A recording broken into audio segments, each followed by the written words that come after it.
des neuen Modelljahres mit dem Fiat Facelift. All-in, rundum sorglos, warme Füße, viel Stauraum, Dieselheizung, Kompressor, Kühlschrank, super Solar, mega Energie, wahnsinnig nah am PKW vorhandenen Sitzkomfort. Ja, wie nennt man das? Damit ihr genau wisst, ob der Auto zu euch passt.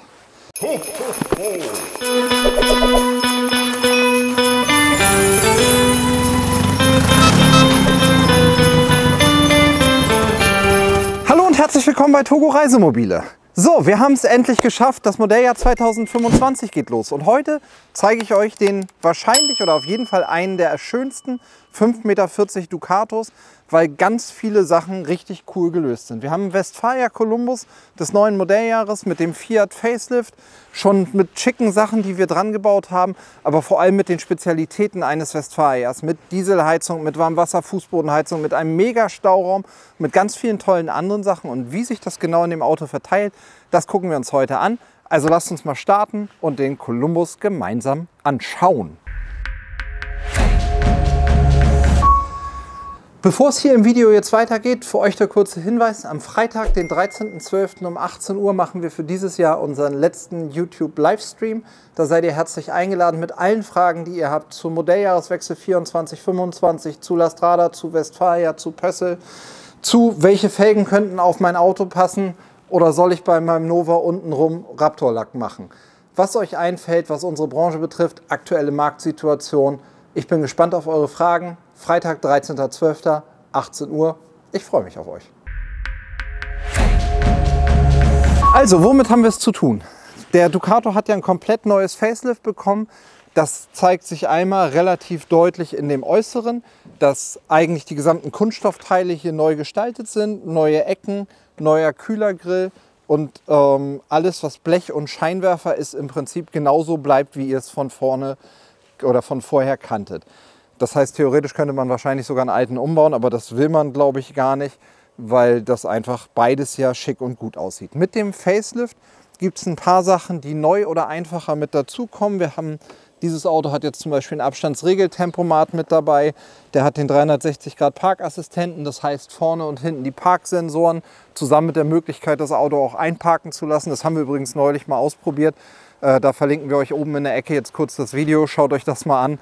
Da könnt ihr euch angucken, wie gut ein 360° Parkassistent funktioniert. Ich kann sagen, es ist auf jeden Fall eine spannende Erfahrung gewesen. Und insgesamt ist es halt eine komplett neue Optik von außen. Ich war, muss ich ehrlicherweise sagen, bei den allerersten Bildern ein bisschen skeptisch, ob das Richtige ist, das so zu machen. Ich denke, da sind so ein bisschen Fußgängerschutzbestimmungen und gesetzliche Regularien, die ganz klar da sind, weil er anders als der Vorgänger ein bisschen weiter nach vorne geht und dann deutlich steiler abfällt. Wie bei vielen Facelifts geht es mir tatsächlich so, umso öfter ich das Auto sehe, umso hübscher finde ich es. Und das, was mich am Anfang ein bisschen gestört hat, dieses Boxernasige, finde ich überhaupt nicht mehr. Und was ich ganz elegant gelöst finde, ist, dass sie den Mittelteil hier lackieren. Gestern gerade Kunden da gehabt. Schöne Grüße, falls ihr euch das anguckt. Bei dem werden wir, die haben Maxi-Chassis bestellt, dann kommt das ja hier alles, also nicht automatisch, aber da haben wir es mit Kunststoffstoßfängern hier vorne bestellt und den Radläufen. Und da werden wir das in der Mitte dunkelgrau oder schwarz folieren. Ich bin sehr gespannt, was das mit der Optik macht, weil für uns ja mit diesem kleinen Facelift von außen einfach wir uns alles neu überlegen müssen. Was mache ich mit Personenschutzbügeln? Was mache ich mit Fernscheinwerfern, die ich montiere? Da müssen wir ja alles neu einmal anpassen. Grundsätzlich von der Technik ist gar nicht so viel anders. Die größte und letztendlich relevanteste Änderung ist, dass der Wagen eine neue Automatik hat. Bei den etwas älteren Autos haben wir eine 9-Gang-Automatik gehabt von ZF. Jetzt ist es eine Fiat-eigene 8-Gang-Automatik, die drin ist. Optisch nicht zu unterscheiden. Im Fahren habe ich bisher auch noch keine großen Unterschiede festgestellt, aber lange Strecken sind wir mit den Autos natürlich noch nicht gefahren. Als der Wagen ab Werk gekommen ist, hatten wir noch originale Fiat Alufelgen drauf. Da machen wir euch mal ein Bild rein. Auch das ist eine schöne Lösung und finde ich passt zu dieser Außenfarbe Atenz Grey, so, das ist ja eigentlich ein Silbermetallic, gut. Aber das Auto macht schon noch mal einen richtigen Sprung optisch, so wie wir das hier gemacht haben. Der hat jetzt 18 Zoll Felgen mit Ganzjahresreifen bekommen und damit ich auf dem Leitchassis, was wir bei dem 540er hier haben, das eintragen kann, hat er vorne und hinten die Kunststoffradläufe mitbekommen. So ist dann nämlich auch die Lauffläche vom Reifen vernünftig abgedeckt, dass er keinen Schmutz schmeißt und das auch in Ordnung ist. Und dann haben wir natürlich so ein schönes Auto, gerade wenn es einer der ersten ist. Das ist, glaube ich, der erste Columbus, der uns zu Kunden verlassen wird. Gerade wenn es die ersten Autos sind, natürlich vernünftig abgesichert mit Schlössern hier dran. Die haben wir auch auf der Innenseite der Fahrerhaustüren, dass wenn ihr das Auto verlasst, man alles abschließen kann und alle Türen gesichert sind. Und wenn es wieder erwarten doch mal wegkommt, hat der Wagen hier eine Saftkiste-Batterie drin. Das ist eine Lithium-Batterie. Die bauen wir relativ viel ein mit 200 oder 300 Ampere-Stunden. Und der Charme an dieser Batterie ist neben einer ziemlich coolen App, dass ihr die Möglichkeit habt, die Batterie zu orten. Und da die Batterie im Fahrzeug ist, orte ich damit quasi das Fahrzeug. Und das ist in der Kombination natürlich eine ziemlich schicke Lösung. Insgesamt finde ich eine Farbe, die dem Auto wahnsinnig gut steht, die es hell macht, die wahrscheinlich eine der dankbarsten Farben ist, was so Schmutzempfindlichkeit angeht. Bei den Wagen haben wir nicht mal gewaschen und ich finde, er steht trotzdem richtig gut da. Was den Westfalia Columbus absolut besonders macht und von den meisten seiner Wettbewerber abhebt, ist, dass er auf eine Dieselheizung und einen Kompressorkühlschrank ab Werk setzt. Und während ich den Schlüssel hole, zack. Das heißt nämlich im Umkehrschluss, dass wir viel weniger Gas brauchen. Das wiederum bedeutet, dass wir viel weniger Gaskasten brauchen. Und das bedeutet für euch in der Konsequenz, dass ihr viel mehr Stauraum habt. Und zwar haben wir ja bei den meisten Fahrzeugen auf der einen Seite Frischwassertank, auf der anderen Seite Gaskasten, Stauraum, solche Sachen. Und hier ist es halt so, wir haben dort Platz für eine 5 Kilo Gasflasche, die wird von oben, das zeige ich euch nachher, von innen beladen. Und hier ein Frischwassertank, der an den Radkasten angepasst ist. Und so hat der Wagen wahnsinnig viel Stauraum, weil ihr, wenn ihr wollt, das Bett hier hochklappen könnt. Und selbst wenn ihr das nicht macht, wo ist mein Lasermesser, hier einfach richtig viel Raum ist. Und da das der erste 25er Columbus ist, checken wir doch gleich mal die Maße, damit ihr genau wisst, ob der Auto zu euch passt. So. Wir haben in der Breite 1,87, in der Höhe 71,5 und da hinten im Gang 63,9, also 64 cm. Insgesamt, haben ja selbst lange Zeit einen Columbus gefahren, weiß ich, dass der Stauraum einfach richtig groß ist. Und was auch toll ist, ist, dass ihr einen richtig schönen Schlafkomfort habt, punktelastischer Lattenrost, Kaltschaummatratze hier mit drauf. Das habt ihr wirklich nicht bei allen Autos, bei Westfalia in den meisten Modellen schon und bei Lastrada tatsächlich auch. Aber wenn es dann etwas günstiger wird, muss man da zum Beispiel ein bisschen Abstriche machen. Jetzt liegt in dem Auto hier verhältnismäßig viel drin. Das liegt daran, dass der Wagen verhältnismäßig viel Ausstattung hat. Wir haben nämlich in dem Winterpaket eine Warmwasser-Fußbodenheizung mit drin. Das heißt, einerseits wird der gesamte Boden richtig schön durchgewärmt. Und was viel entscheidender ist, oder nicht entscheidender ist, was eine tolle Ergänzung dazu ist, da sind dann auch Isomatten dabei für die Hecktür. Die wird hier einfach da oben an diesen Pads mit Saugnäpfen festgemacht. Dann hängt hier die Isomatte runter und dadurch zieht von hinten nichts rein. Egal wie gut ihr die Türen isoliert, am Ende habt ihr hier immer eine Kältebrücke in der Mitte. Und wenn ich dann hier eine Isomatte runter mache, habe ich das Problem überhaupt nicht. Und in dem Winterpaket ist dann auch noch eine zusätzliche Isomatte für vorne von außen mit dabei, so dass man dort die Möglichkeit hat, wenn man es richtig kalt hat, zusätzlich zu isolieren. Der Wagen hat vierseitig eine nahezu Vollausstattung. Das heißt, wir haben einerseits die Rückfahrkamera und zusätzlich den digitalen Rückspiegel. Das bedeutet für euch, ihr habt einmal Kamera und als eine zweite Kamera, die quasi die Perspektive nach hinten für euch ausleuchtet. Dann haben wir den jetzt mit einem Fahrradträger, klassischen Fahrradträger ausgerüstet. Da muss man sich halt überlegen, habt ihr E-Bikes? Wie viele Fahrräder habt ihr? Fahrrad ist ein Thema, da kann man sich drin verlieren. Einmal haben wir so einen Vergleich gemacht, Anhängerkupplung, Fahrradträger und ein Busbiker. Das verlinken wir euch einfach auch nochmal, wenn ihr da gerade in einem Entscheidungsfindungsprozess seid. Aber da muss man sich wirklich überlegen, was möchte ich transportieren, wie oft transportiere ich das, wie komfortabel will ich das haben, welche Ladehöhe will ich haben. Und dann gibt es immer die richtige Antwort dafür. Hier auf der anderen Seite haben wir, wenn der Wagen den 360 Grad Parkassistenten hat, hat er eben auch hier seitlich noch so eine Art Umfeldüberwachung, dass er da auch mitguckt. Und da habe ich ja jetzt den Schlüssel glücklicherweise. Hier die Stauklappe. die ich einmal aufmachen kann, wo ich zum einen die klassische Toilettenklappe habe und eben auch einen zusätzlichen kleinen Stauraum mit generiere, wo man wunderbar Stromkabel, Frischwasserschlauch, all solche Sachen reinpacken kann. Alles, wo man mal eben schnell ran muss. Keile, irgendwas in der Richtung. Das, was hier noch mit dran hängt, ist eine Sog-Toilettenentlüftung. Der Wagen hat von uns die Sog bekommen. Das heißt, in dem Augenblick, wo ihr den Schieber von der Toilette aufmacht, springt hier ein kleines Gebläse an, erzeugt einen Unterdruck und saugt alles, was in der Toilette stinken könnte, ab, pustet es raus. Hier ist ein Aktivkohlefilter drin, der die Gerüche rausfiltert und damit habt ihr unterm Strich so wenig wie möglich Geruchsbelastung von innen. Tankeinfüllstutzen ist klar. Räder sind super schick. Das, was hier von vorne komplett nochmal auffällt, ist, dass wir das Skyroof haben. Das heißt, Westfalia hat dort oben ein Echtglasdach drin, was nicht zu öffnen ist. Das hat einerseits den großen Vorteil, dass es keine Geräusche macht, hat aber natürlich den Nachteil, dass man das nicht zum Belüften aufmachen kann. Bei einem Auto ohne Aufstelldach irrelevant, weil wir direkt dahinter die 50×70 Dachhaube haben. Bei Fahrzeugen mit Aufstelldach müsste man sich überlegen, wie man das gerne haben möchte. Was das aber macht, ist, dass das ein super schönes Raumgefühl macht.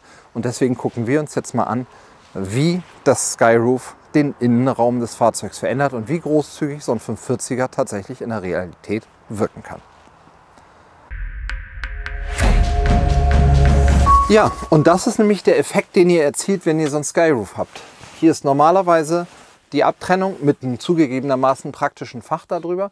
Aber wenn die nicht da ist und gerade in einer 540er Sitzgruppe, wo es ja immer ein bisschen enger zugeht, ist es ganz klar so, dass für mich Raumgefühl Praktikabilität ein bisschen schlägt. Das darf jeder für sich selber entscheiden. Wir haben zum Beispiel gerade einen Columbus 540 auf dem Hof. Das ist übrigens, wenn ihr ein Auto mit Aufstelldach sucht, ein super Schnapper. Da haben wir neulich auch ein Video zu gemacht. Das verlinken wir euch auch nochmal mit. Guckt euch das ruhig an. Dort ist das Fach drin. Da sieht man auch, was das im Unterschied ausmacht. Hier ist halt ein Auto, wo ich denke, das ist nicht auf absolute Raumökonomie getrimmt, sondern vor allem auf Raumgefühl, Gemütlichkeit und Wohlfühlen im Fahrzeug. Und wenn ich mir das angucke, dass wir diese relativ kleine Sitzgruppe haben, durch das viele Licht, und wir haben heute einen grauen Dezembertag, an dem es wirklich draußen nicht schön ist, und trotzdem wirkt es hier in dem Fahrzeug großzügig und schön. Wir haben die beiden Sitze gedreht. Das ist Polsterstoff Roseland. Der ist nicht anders als im letzten Jahr. Westfalia hat zwar den gesamten Möbelbau, die Schränke, alles Mögliche angepasst, aber die beiden Polsterstoffe, es gibt weiterhin im Serientrim einen relativ hellen Stoff, der hat keinen Namen, das ist der Serienstoff, der ist dann, wo das hier schwarz ist, in so einem hellbeige und hat die Flächen auch relativ dunkel, und das hier ist Polsterstoff Roseland.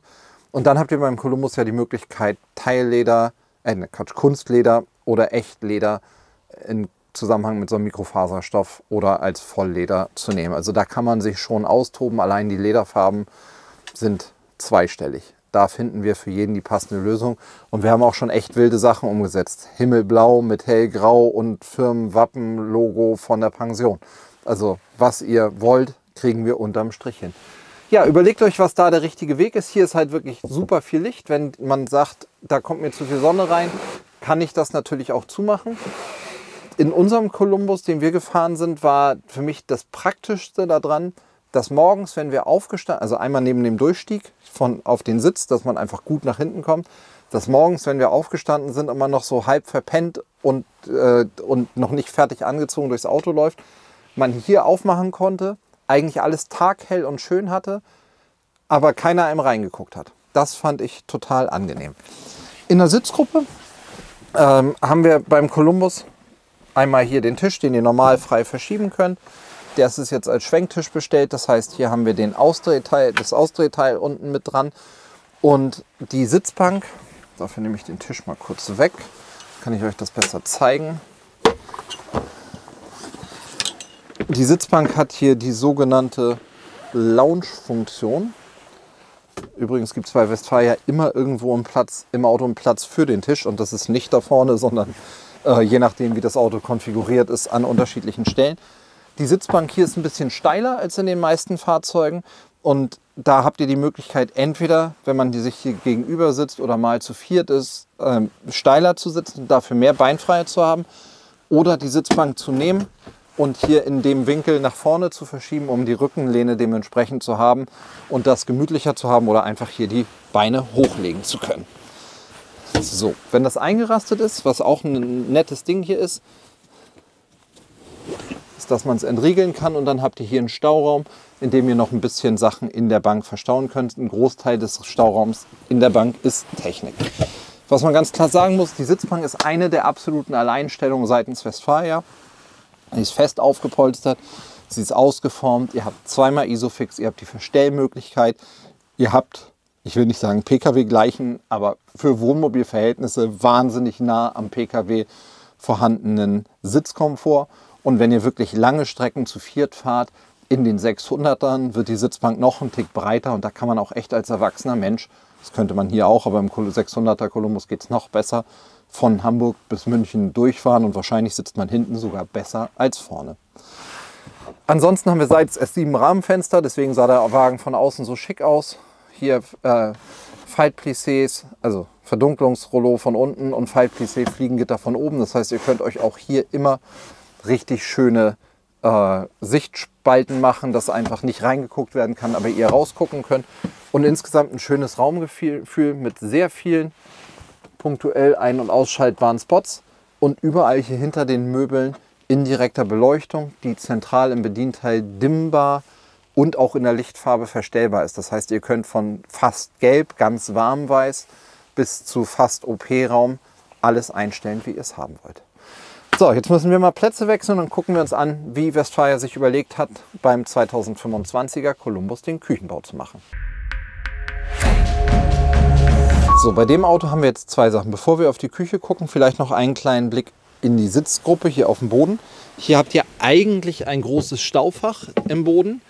Dieses Auto, hatte ich ja draußen schon angedeutet, ist absolut voll ausgestattet. Hier ist ein Wechselrichter drin, der 1700 Watt Dauerleistung macht oder als Spitzenleistung auch mal 3400 Watt mit einer integrierten Vorrangschaltung. Für denjenigen, dem das nicht so bewusst ist, was das ist. Vorrangschaltung beim Wechselrichter bedeutet, wenn du den Wechselrichter einschaltest, wir haben hier eine kleine Fernbedienung sozusagen dran, dann haben alle Fahrzeuge im Fahrzeug, alle Steckdosen im Fahrzeug 230 Volt Stromversorgung. Halt bis in der Dauerleistung 1700 Watt bei dem gewählten Gerät, wenn du frei stehst. In dem Augenblick, wo du auf den Campingplatz gehst und dich anstöpselst, erkennt der Wechselrichter das von alleine, dass Netzstrom anliegt und geht quasi an sich selber vorbei und dann habt ihr die volle Netzspannung, so wie der Campingplatz das hergibt. Er gibt also dem Netz vom Campingplatz den Vorrang. Daher Netzvorrangschaltung. Das ist was, wenn man so einen Wechselrichter in dieser Leistungsstufe einbaut, machen wir es gar nicht ohne, weil ihr so den Komfort habt, eben immer auf alle Steckdosen zugreifen zu können und euch nicht entscheiden zu müssen, an welche Steckdose schließe ich jetzt was an. Und das finde ich schon richtig gut. Ihr müsst nur immer aufpassen, dass das Energiekonzept insgesamt aufgeht.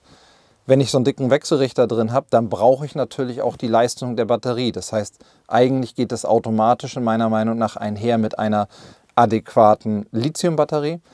Ab 200 Ampere-Stunden halte ich das für fast ausreichend. Hängt ja auch davon ab, wie intensiv man das nutzt.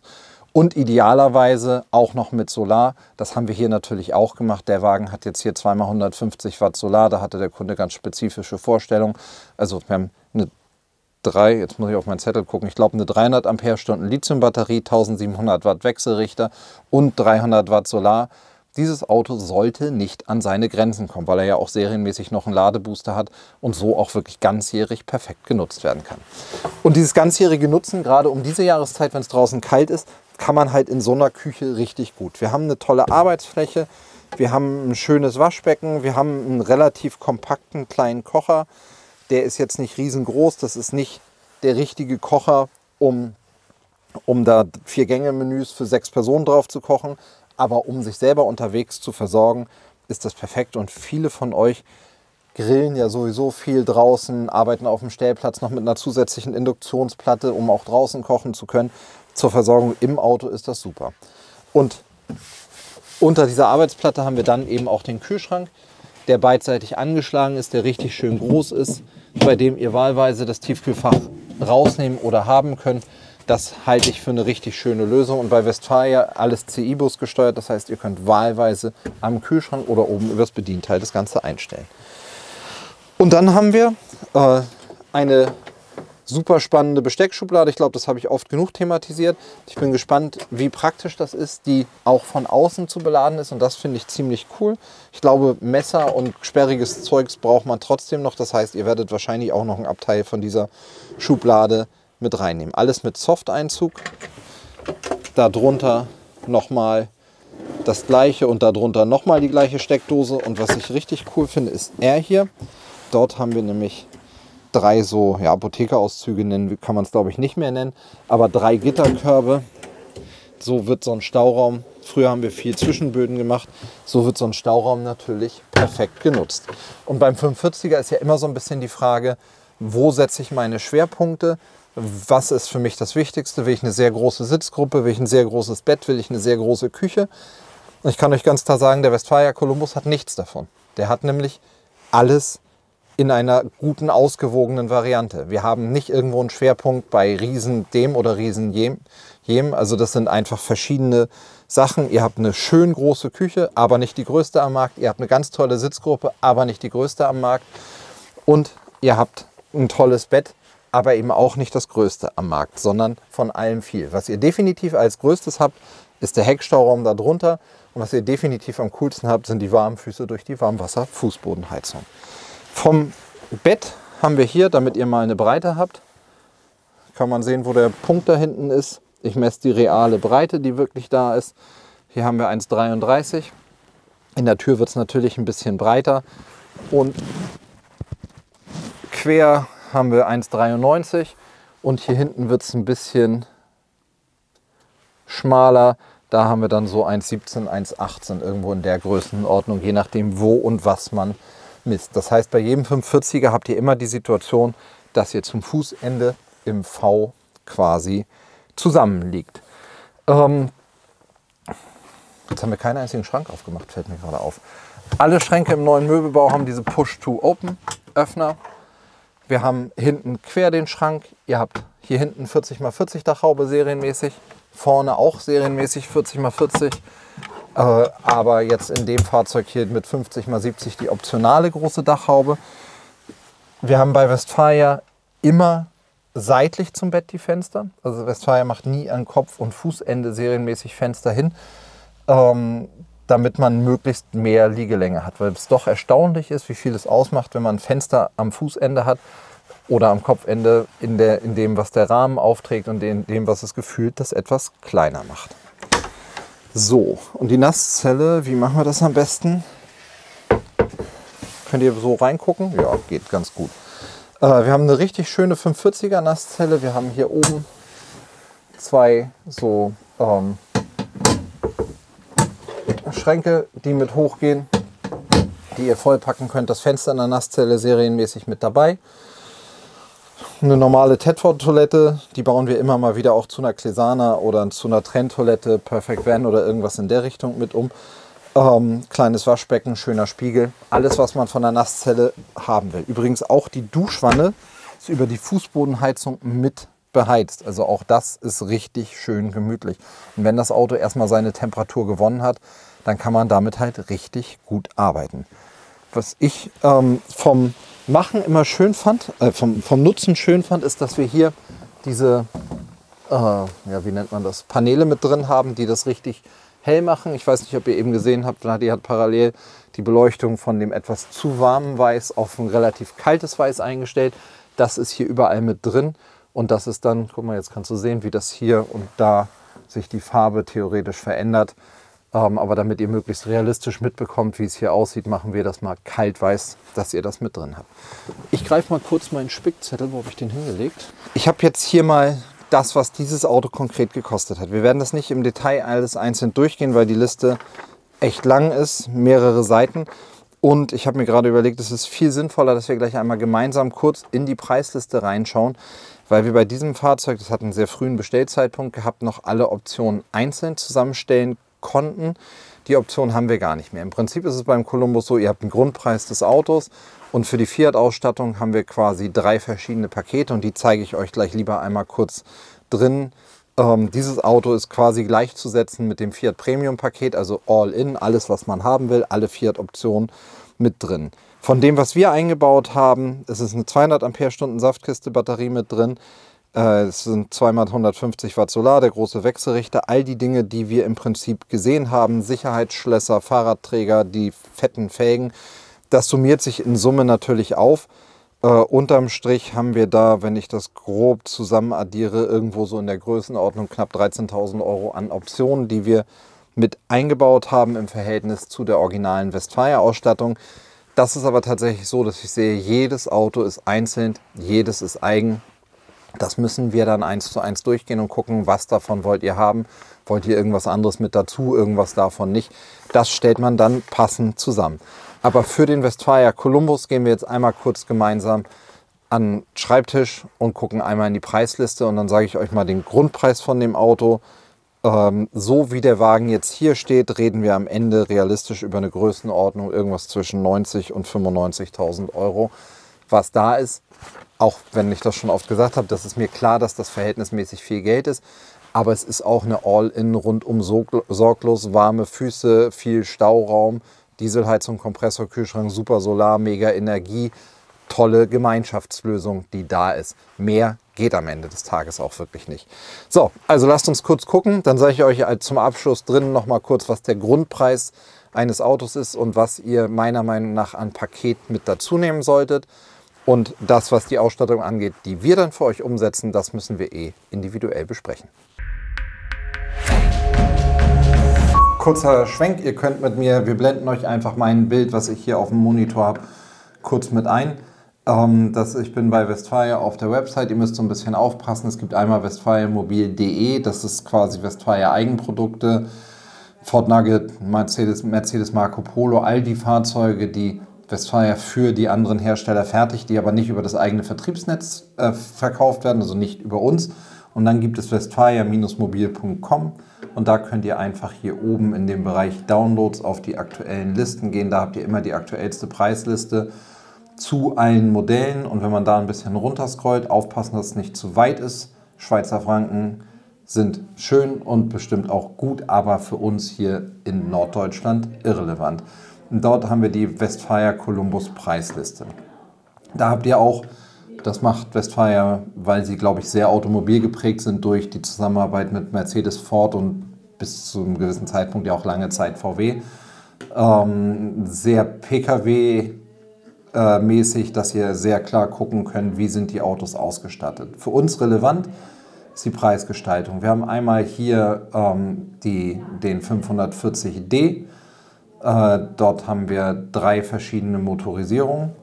Einstieg ist mit 140 PS als Handschalter, dann kostet der aktuell Modelljahr 25, wir sind jetzt kurz vor Weihnachten 24, also direkt am Jahreswechsel, 65.700 Euro.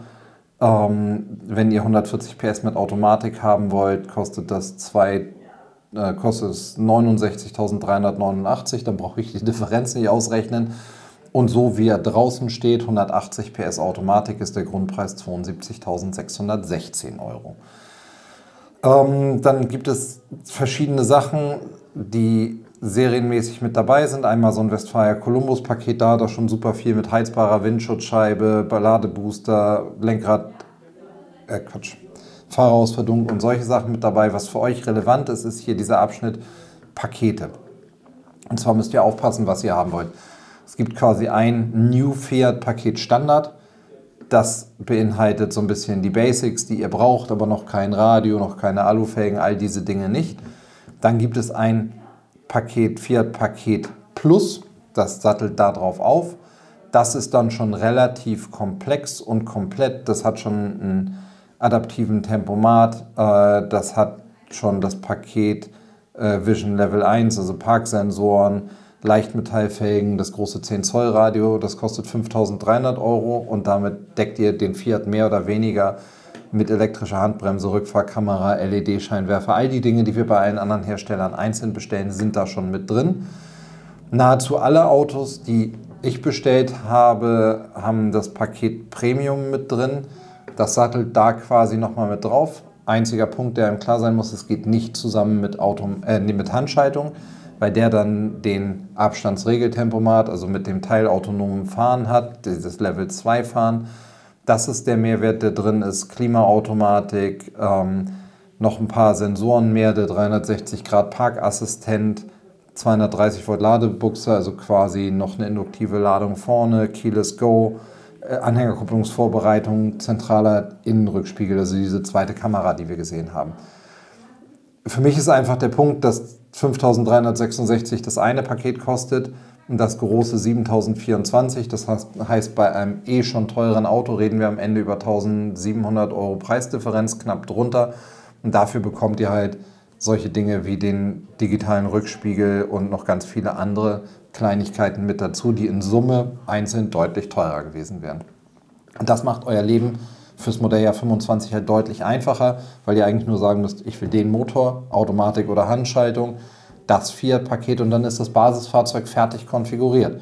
Fluch und Segen zugleich. Einige Leute bekommen mehr, aber erfahrungsgemäß haben wir eben, als wir eigentlich haben wollen, aber erfahrungsgemäß haben wir bei Westfalia eben immer viel Ausstattung. Und deswegen ist es sogar einfacher und besser. Alles, was danach kommt, muss man in Ruhe durchgucken, brauchen wir jetzt nicht gemeinsam durchgehen, sind dann wirklich die Westfalia-spezifischen Optionen. Die könnt ihr gleichbleibend frei wählen und gucken, was ihr haben wollt. So, das ist unser, glaube ich, relativ umfangreicher Überblick über den Westfalia Columbus 540 aus dem Modelljahr 2025 gewesen. Wenn ihr Fragen habt, wenn ihr euer Wunschfahrzeug konfigurieren wollt, wenn ihr einfach nur Lust auf ein cooles Auto habt, dann schickt uns eure Konfiguration mit den Dingen, die ihr dazu haben wollt. Dann machen wir euch dazu gerne ein konkretes Angebot. Wenn ihr das Video nur geguckt habt, weil ihr gesagt habt, mich interessiert, was Neues gibt, dann danke ich fürs Zusehen. Und dann sage ich euch, es kommen viele schöne neue Sachen in Zukunft. Also bleibt uns treu, guckt auch das nächste Video. Erstmal schöne Grüße aus Stove und bis bald.